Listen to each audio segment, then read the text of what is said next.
ఈ పెద్ద అటాచ్మెంట్ లేదు, తగ్గింది, ఇదంతా అంటున్నారు. దీనికి మీరు పర్సనల్గా ఏం చెప్తారు?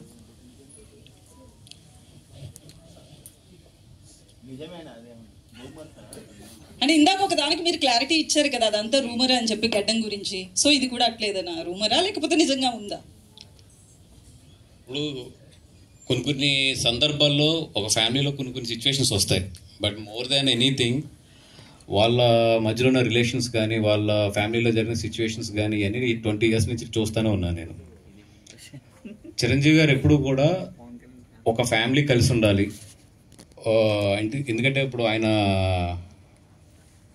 బెంగళూరుకి ఆయన సంక్రాంతికి మొత్తం ఫ్యామిలీని అంతా కూడా పట్టుకెళ్తాడు.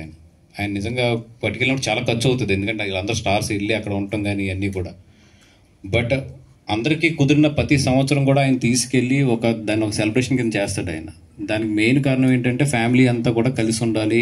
ఓకే, పిల్లలందరూ ఎదిగారు, వాళ్ళకి ఇండివిజువల్ ట్రాక్స్ ఉన్నాయి, ఎవరు ఎలా జరుగుతున్నా కూడా ఫ్యామిలీ అంతా కూడా కలిసి ఉండి వీఆర్ వన్ అనే ఒక మెసేజ్ బయట పంపించడానికి అయినా కొన్ని సిచ్యువేషన్స్ వస్తాయి. అది వాళ్ళు ఇండివిజువల్ డెసిషన్స్ తీసుకున్నప్పుడు కొన్ని సిచ్యువేషన్స్ ఫేస్ చేయవలసి వస్తాయి ఫ్యామిలీలో.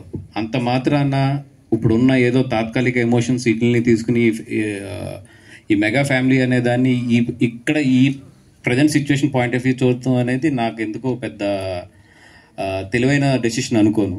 ఎందుకంటే I know them very well. వాళ్ళ బాండింగ్స్ ఎట్లా ఉంటాయి, ఒక సిచ్యువేషన్ వస్తే ఒకరికొకరు ఎలా నిలబడతారు, ఒక సిచ్యువేషన్లో ఒక సిచ్యువేషన్ చాలు ఇవన్నీ తీసేసి మీ అందరం ఒకటి అని చెప్పడానికి. Just I'm waiting for that time అంతే. బట్ మీ అందరం కోరుకునేది ఒకటి ఏంటంటే, వాళ్ళని చిన్నప్పటి నుంచి చూసాం కాబట్టి ఫ్యామిలీని అందరినీ కూడా మీ అందరం కోరుకునేది ఏంటంటే ఈ ఫ్యామిలీ ఎప్పుడు బాగుండాలి, బాగుంటుంది కూడా. ఇవన్నీ జస్ట్ పాసింగ్ క్లౌడ్స్ అంతే. నితిన్ గారు, సో మ్యాడ్ మూవీ కామెడీతో ఫుల్ ఎంటర్టైనర్ అది. సో మళ్ళీ మీరు సెకండ్ మూవీ కూడా ఆ టచ్ లోదే తీసుకున్నారు. బేసికల్లీ అప్కమింగ్ హీరోస్ వీళ్ళంతా కూడా ఒక కమర్షియల్ మూవీ, ఆ ఫైట్స్ ఇట్లా ఉండాలనుకుంటారు కదా. సో సెకండ్ మూవీ కూడా కామెడీ ట్రాక్ ఎక్కువ తీసుకోవడానికి రీజన్ ఏమంటారు?